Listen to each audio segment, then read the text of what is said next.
everybody, and welcome back to the show. I am Angie Orth, the number one podcast host of ever, and this is my assistant to the podcast host.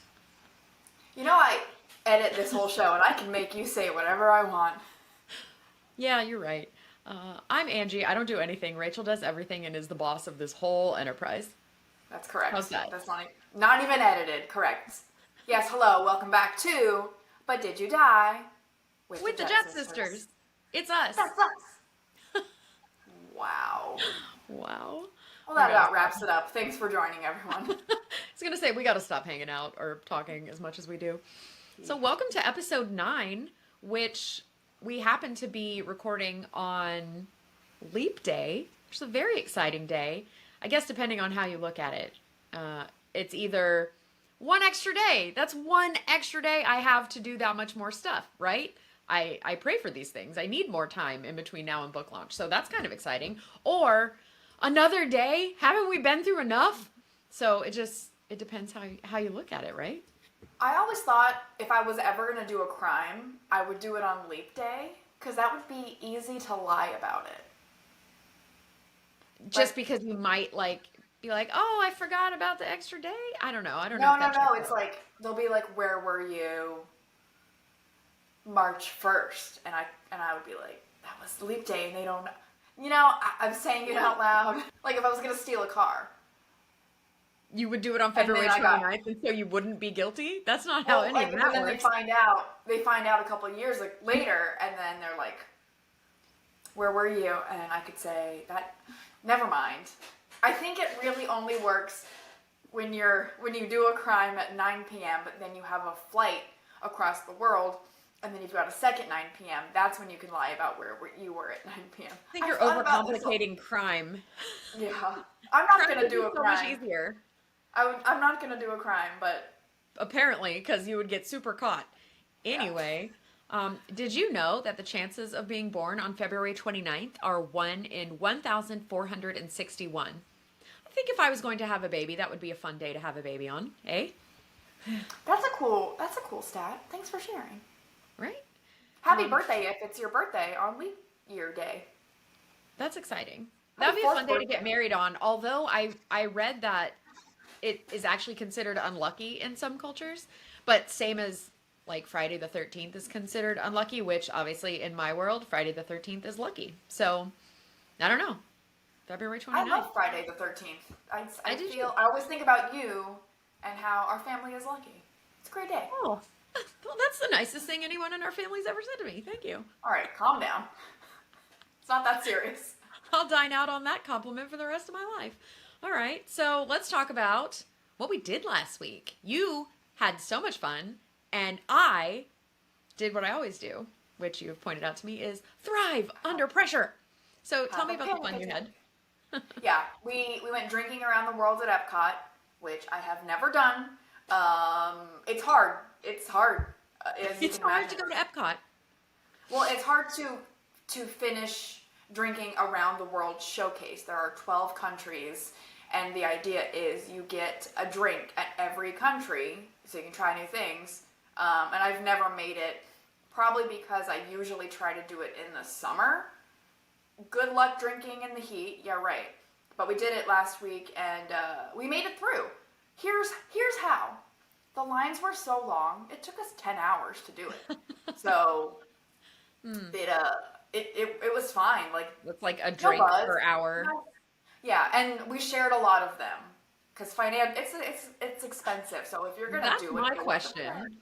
That is my question. How much of a mortgage payment is it to drink around the world, like for you and Ben? Give me a rough cost estimate. Tickets, parking, drinks, and food for the day. Seriously, tell me what is your budget? Oh, I don't know, because we have annual passes, so we don't think about tickets. We don't have to pay for parking. That's good. So that alone, that's... But you did pay for it at some point in your life. Yeah. We're talking hundreds of dollars. Hundreds. We shared drinks and we spent hundreds. Yeah, it's you have to plan for it, and we did it. And we did good. We And made it this through. is why millennials don't have, nobody wants to work, and all you do is go to Epcot. Who does that Sure sound do. like? And I love every minute of it. Right? Some great drinks, some not great drinks. I did a whole recap on me and Ben's YouTube channel, so if you want to watch it, go there. But it I was good. enjoyed It was a those good time. videos. Yeah, that's Yeah. not really my thing. I like going around the world at Epcot, but like having that many drinks that's just heavy, and I would really rather ride the rides and not throw up later. So that's just sort of the trade-off for me.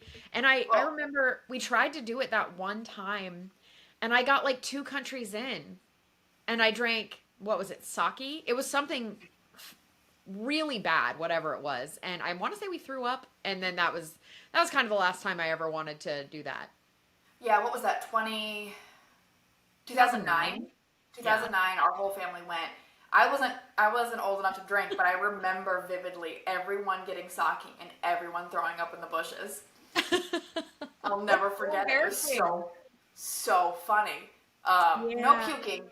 When we got to France, I was like, I don't want to do this because I was so full. Yeah, Like, that's just a lot of, like I said, it's really heavy. That's a lot of intake, a lot of like caloric intake. That's just, I don't know, not yeah. my vibe, but I'll go to Epcot, you know. I'll You go. don't like Epcot. We talked I about this don't last like week. You do Epcot not. as much as I like the other parks. It's not that I hate Epcot, it's just it's not my favorite one, I guess. Sure. Sure. But if you go during the various festivals, they have like food and wine and there's like the Festival of art. the Arts. I love those, and the garden one, those are really fun. So that's a fun reason to go, and especially if you have annual passes, you can just go for all of these sort of seasonal events. I enjoy those. Those are fun. And Guardians of the Galaxy, like I said, best ride ever. It was a great day. Yeah, a lot of fun. Super recommend it, but make sure you plan for it. Hey, you're getting some book reviews rolling in. Yeah, I That's am. exciting.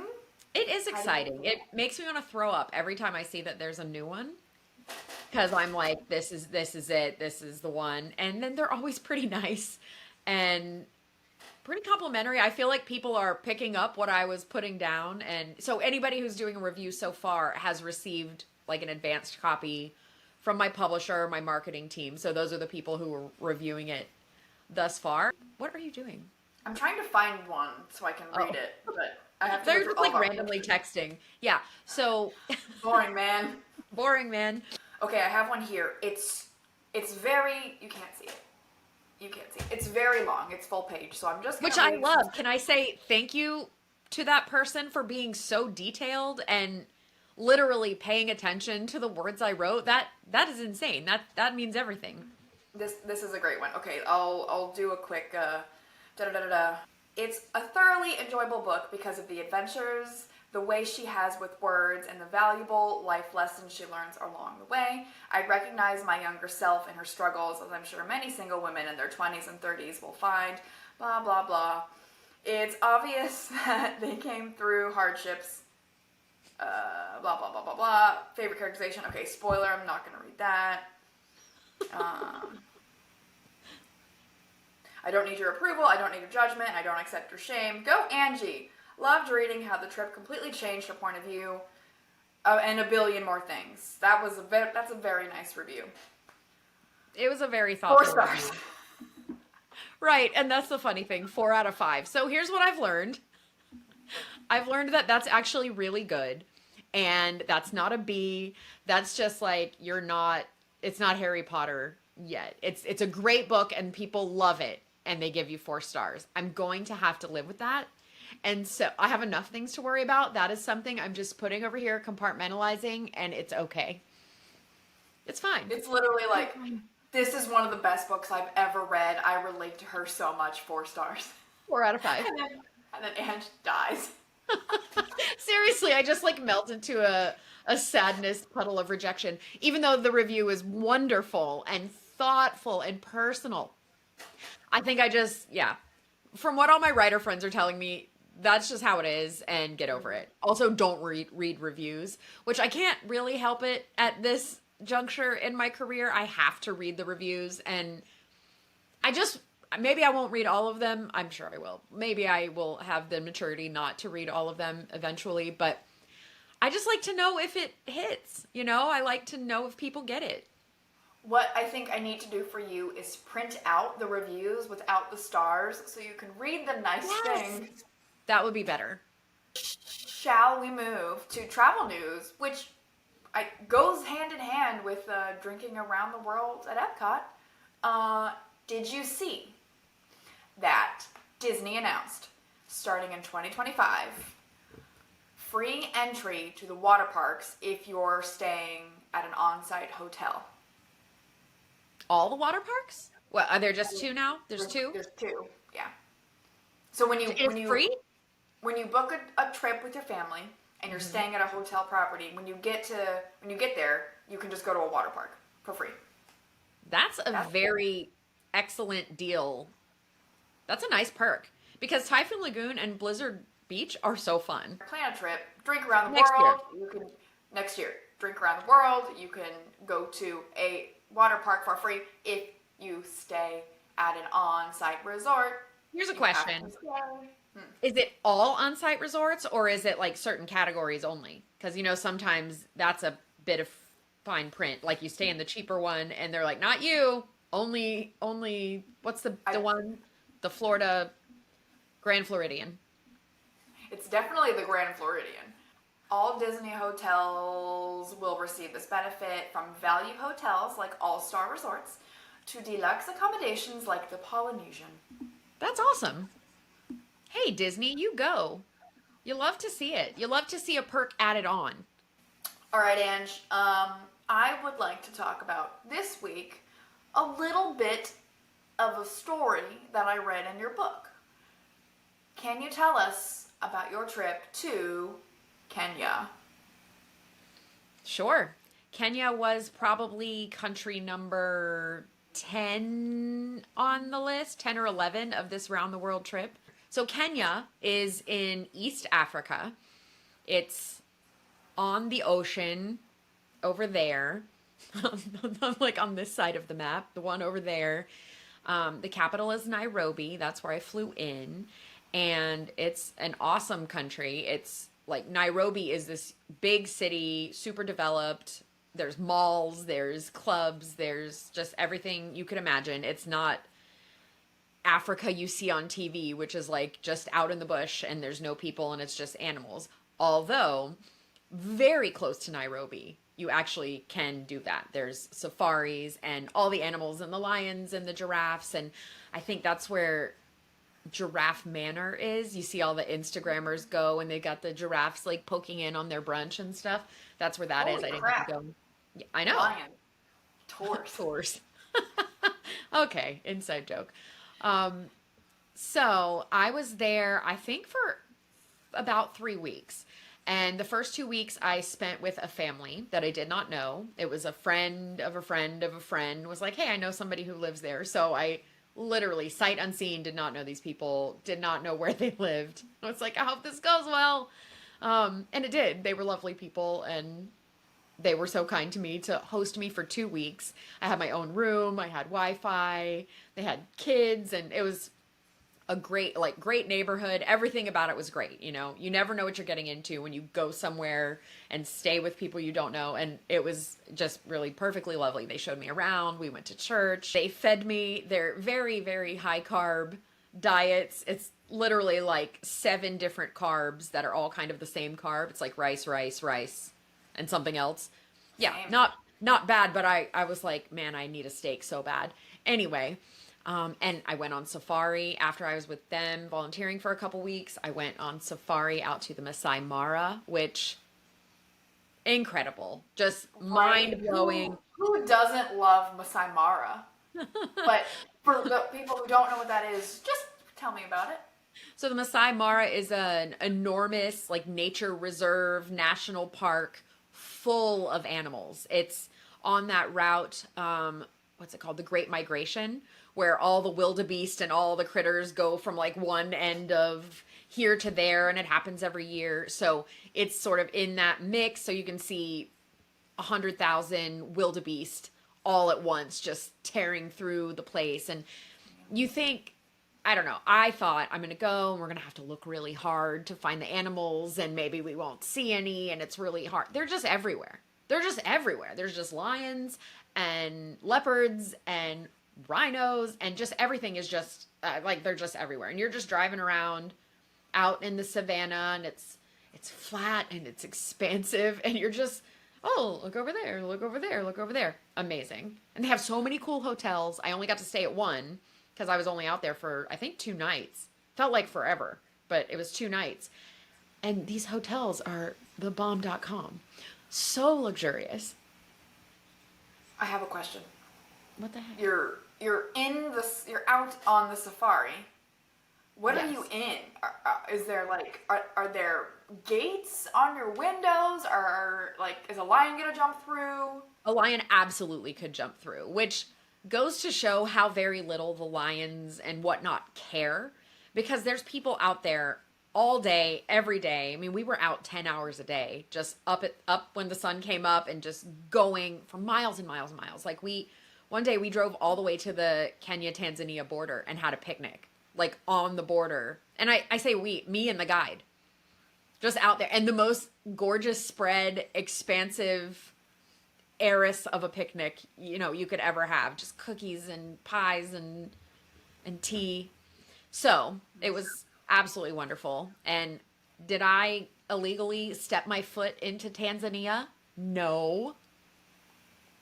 But if you do it on leap day, no one will know. It doesn't count.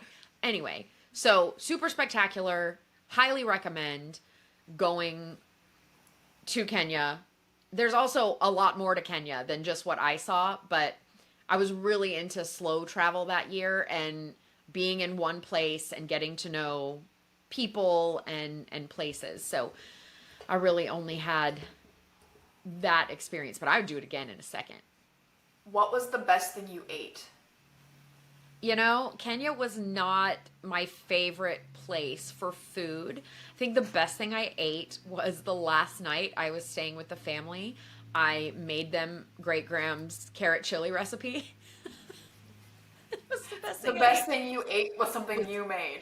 Was my favorite recipe. Yeah, and God love them. They did not like it. They were like chewing it and trying to smile. The poor kids, they were like, I can't believe we're eating this trash.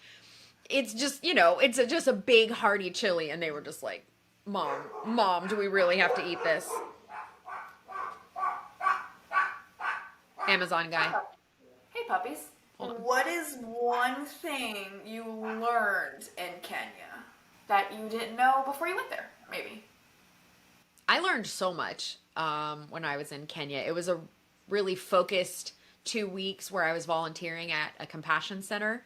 And I learned so much about what goes on behind the scenes with that. I had always been a compassion sponsor, so I had a kid in Bolivia and didn't really know the ins and outs, but I worked on the back end in the office, like less with the kids, but more helping to streamline processes. And you know how I love to streamline a process.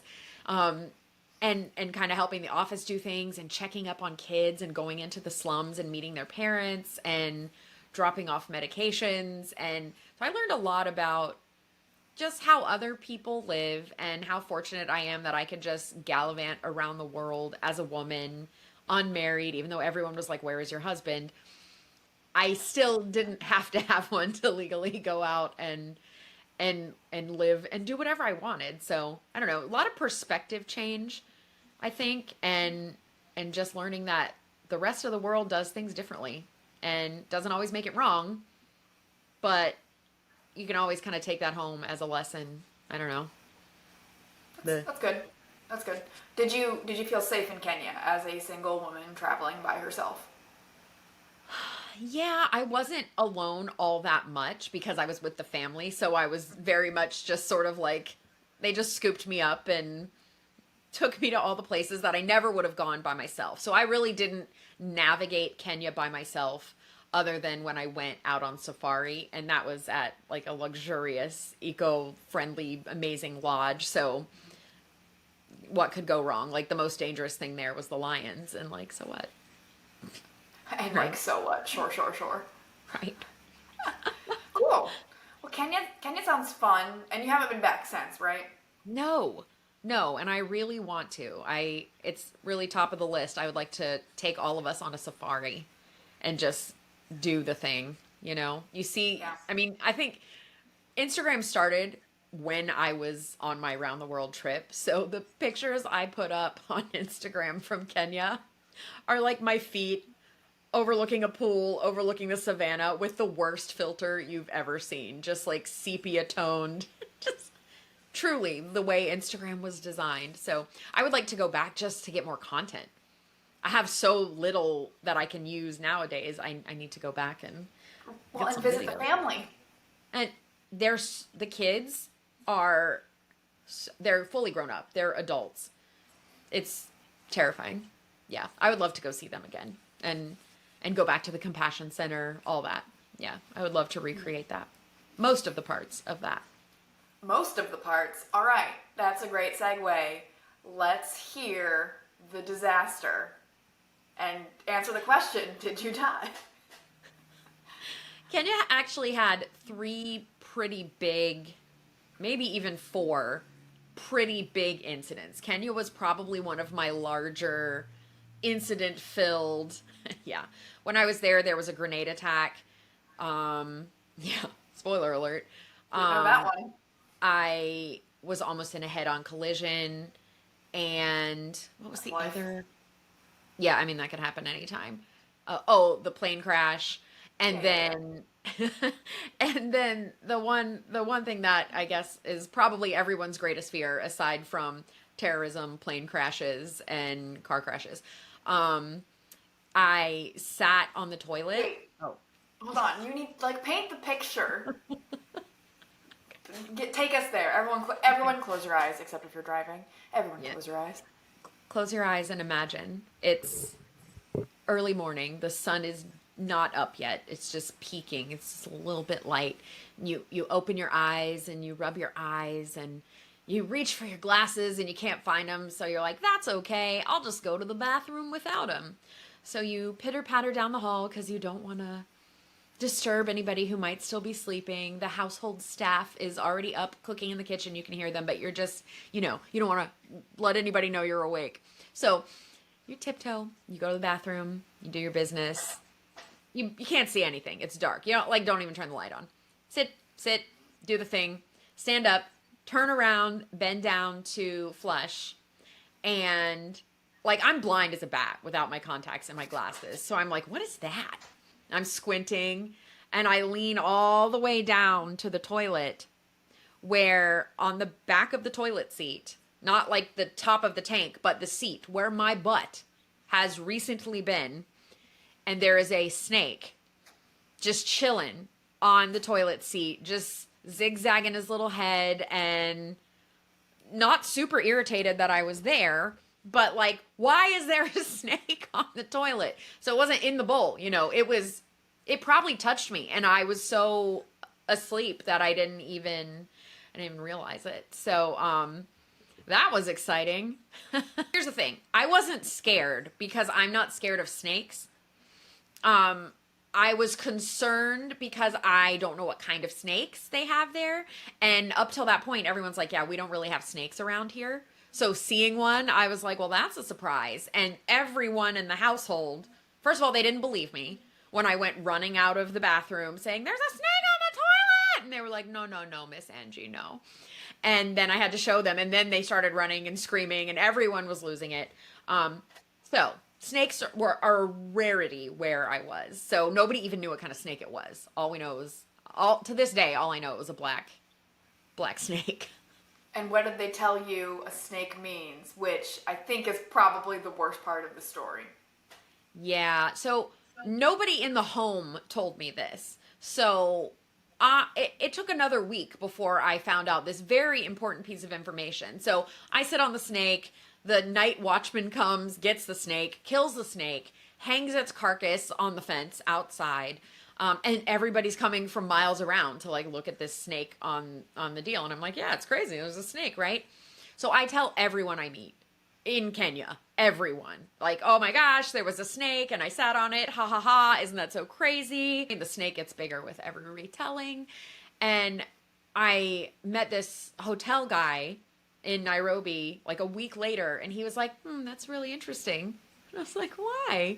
And he said, well, because here in East Africa, particularly in Kenya, a snake is a really bad omen. And so if a new person shows up and then a snake shows up, then that person is probably a witch or like a bad person. Like, pick a bad thing. And yeah, so I'm out there telling the whole world that a snake showed up when I showed up, and everyone's like, literally, like, that girl's gotta go. That is the evil Mzungu girl, and she's gotta go. So that was pretty. Meanwhile, you're just like, la la la, I'm helping the children. Here's some food you don't like. I just think I'm having the best time and changing the world, and everyone's like, we got to get her out of here because she's a witch. She's a witch. Yeah. But did you die? I did not die. If I was gonna die, Kenya really came for me. And as lovely as it was, much fun as I had, I was only there like 3 weeks, and I had 4, and I'm going to call this snake thing a near-death experience because it very well could have been a poisonous or a venomous snake. I don't know.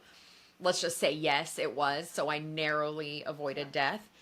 And yeah, it was really something. It was a huge part of my adventure. Although, yeah, there were a couple moments where I really did, especially the plane incident, like I actually went into a bit of shock after that because it was. Hey, save it for the book. That's a story you don't get for free. You got to buy the book to get the plane crash story. True. Hey, Kenya sounds great.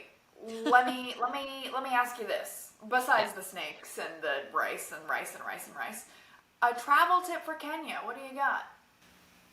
Kenya's pretty far away. It takes quite a long time to get there. So, you're going to need X amount of time, but I don't think people need as long on safari. If you have the luxury of 10 days to go on safari, then by all means do that. If you don't, 2 or 3 nights in the Masai Mara, you will be blown away by the amount of animals that you see, and you won't feel like you missed anything. The only animal I didn't see there's the big 5 and then the something 9. I don't know if it's the big 9 or the something 9. The only thing I didn't see was the rhino, and there's like 3 of them. So that's not insane to think, but I'm talking hippos, leopards, cheetahs, so many lions. I saw like 45 giraffes just standing around. 45 giraffes. When do you ever see 45 giraffes standing around? That's crazy. They're just everywhere. Animal Kingdom. See, that's what I thought. But this was even better than that. Because you're just driving around and all of a sudden there's a hippo just like running at you from where. It's awesome. And you're like, there's crocodiles everywhere. I mean, it is cray bananas. You cannot imagine how awesome it is. If your only frame of reference is Animal Kingdom. Great.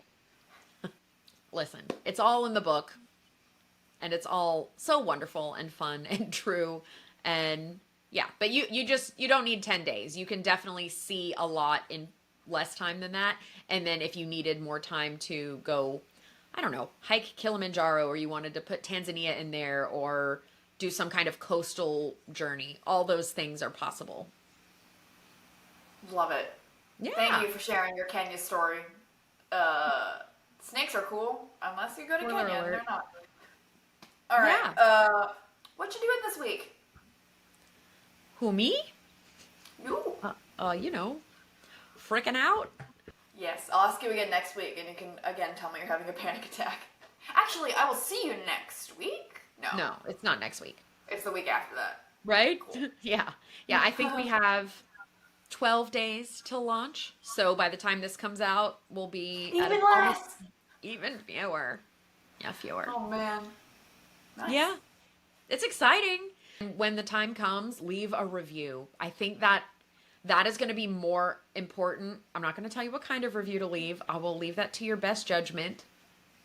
But leave a review, because that is what tells Amazon that people like your book and are engaging, and then it shows it to other people. So I think that's almost more important than any of the social media I'm doing, any of the TV or press. I think that actually matters more than anything. So if you could go ahead and leave me a really stellar review if you want to. But also, if you don't like the book, please never, ever, ever open your mouth about it. I'm fine. This is fine.